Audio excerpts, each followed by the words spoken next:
पिता परमात्मा, सारी सृष्टि के रचनहार कबीर परमेश्वर, कबीर देव जी की असीम रजा से आप सभी पुण्यात्माएं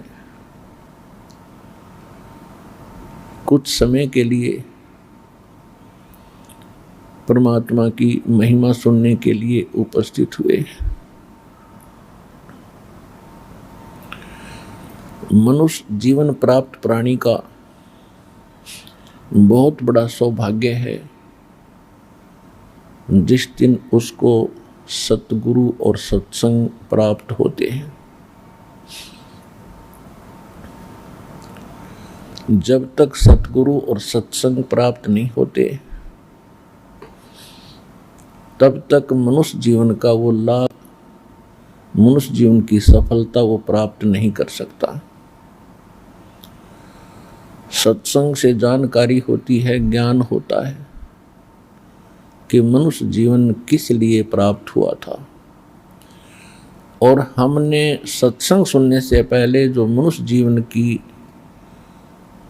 जो प्रक्रिया, मनुष्य जीवन का जो लक्ष्य उद्देश्य, उसकी अचीवमेंट जो मान रखी थी वो आप सबको मालूम है। क्या सोच रखा था कि अपना रोजगार बढ़िया हो, अच्छी पढ़ाई पढ़ूं, विवाह हो जावे, फिर उसके बाद संतान हो, उनकी परवरिश करें, उनकी विवाह करके फिर उनसे हम फारिग हो जाएं और फिर परमात्मा उस संतान को संतान देवे, हमारा कुल यानी हमारा वंश चल जावे, फिर हम बेशक मर जावें। ये हमारी अंतिम सोच थी।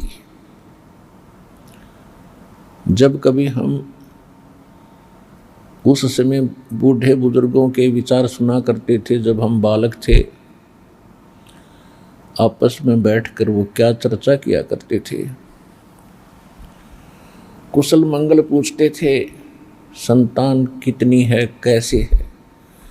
तो दूसरा बताता था कि मैं 2 लड़के 2 लड़की हैं, सबको विवाह कर दिया, सबको भगवान ने संतान दे दी, अब बेशक मर जाऊं, मेरा काम पूरा हो लिया। तो उस समय हमें भी ऐसा ही लगता था कि हम भी बस इतना ही काम करेंगे। अब ज्ञान सत्संग सुनने से, सतगुरु मिलने से, तत्वज्ञान की रोशनी में अब पता चला कि उस भद्र पुरुष ने जो ये कह रहा था कि मेरा काम पूरा हो गया, मनुष्य जीवन का काम तो उसने स्टार्ट भी ना किया, शुरुआत भी नहीं की। ये कर्म तो पशु पक्षी भी करते हैं, सभी संतान उत्पत्ति करते हैं, हमसे भी अधिक प्यार से उनकी परवरिश करते हैं। पक्षी अपने मुख में अपने बच्चों के लिए आहार लेकर आता है, अपने मुख से निकालकर उनको खिलाता है। बंदर आपने देखा होगा, बंदरिया अपने बच्चों को सीने से लगाए फिरती रहती है। तो हम भी इतना ही काम कर रहे थे, फिर मनुष्य जीवन की क्या आवश्यकता थी। एक ऐसा ही कोई और कार्टून बना देता, ये काल फिरते रहते हम भी। तो सत्संग में आने से ज्ञान होता है कि मनुष्य जीवन का एक न्यारा काम है और बाकी जो संतान है वो हमारा संस्कार है। कई ये भी कहा करते थे कि मैंने मेहनत करके, क्योंकि दास का जन्म एक किसान परिवार में हुआ तो किसान लोगों की ही वार्ताएं हम ज़्यादा सुना करते थे। तो वो क्या कहा करते थे कि मेरे पास 4 एकड़ ज़मीन थी, मैंने 16 एकड़ बना दी, यानी 12 एकड़ ज़मीन और खरीद के बच्चों के लिए मैंने बना दी। मेहनत करके मैंने इतना कुछ कर दिया।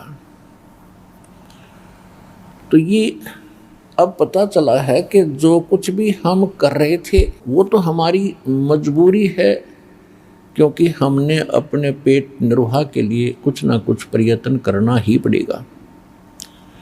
बात रही कि मैंने कर दिए और मेरे करने से सब कुछ हो गया, या भूल थी।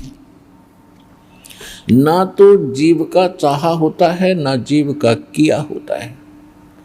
प्रयत्न सभी करते हैं और सभी सेठ बनना चाहते हैं, धनी बनना चाहते हैं, और सभी किसान चाहते हैं कि मेरे ज़्यादा एकड़ ज़मीन हो, और उसके पैरेलल ही उससे भी अधिक परिश्रम कर रहे होते हैं। जो ये कह रहा था कि मैंने 12 एकड़ ज़मीन और खरीद ली, वो नहीं खरीद पाए और उसको उसने खरीद ली। ये उसका पूर्व जन्म का संस्कार ही फला था, उसका किया नहीं हुआ, न उसका चाहा हुआ। जैसे उदाहरण के तौर पर किसी के संतान होती है, विवाह हो गया, विवाह के बाद सबकी इच्छा होती है संतान हो, और हमारे समाज में, वैसे सभी मानव समाज में एक विशेष धारणा है कि लड़का अवश्य हो प्रथम, फिर भी इससे कन्या हो जाए। तो पहली लड़की होगी, फिर आशा रही कि दूसरा तो लड़का दे भगवान, दूसरी भी लड़की होगी। फिर आशा होती है कि तीसरा तो लड़का हो, तीसरी भी लड़की होगी, चौथी भी लड़की होगी, पांचवी भी लड़की होगी। तो हमारा चाहा नहीं हुआ। क्या हुआ? जो संस्कार था वही फला। आज कोई मंत्री है, कोई प्रधानमंत्री है, कोई मुख्यमंत्री है, कोई और बड़ा सेठ है, या कोई सामान्य नागरिक है, वो कोई निर्धन है, कोई अमीर है, धनी है, तो ये पिछले संस्कार इनके आज उनको प्राप्त हैं। ये संस्कार कब बने थे? जब कभी वो मानव शरीर में थे, और मानव शरीर में इन्होंने जो शुभ कर्म किए, कोई साधनाएं की, भक्ति की, उन्हीं के परिणाम स्वरूप आज उनको वो सुख प्राप्त हैं जो इस काल लोक में जीव इच्छा करता है। और वो भी मनुष्य हैं जो सारा दिन मजदूरी करते हैं और समय पर आहार भी प्राप्त नहीं होता। वो भी इंसान है जो सारा दिन कोई भीख मांगता है, कोई कागज चुगता फिरता है। तो कहने का भाव ये है कि ये सभी अपना पूर्व जन्म के प्रारब्ध के कर्मों का फल ही भोग रहे हैं। कोई दुखी है, कोई सुखी है, तो ये पूर्व जन्म के संस्कार हैं।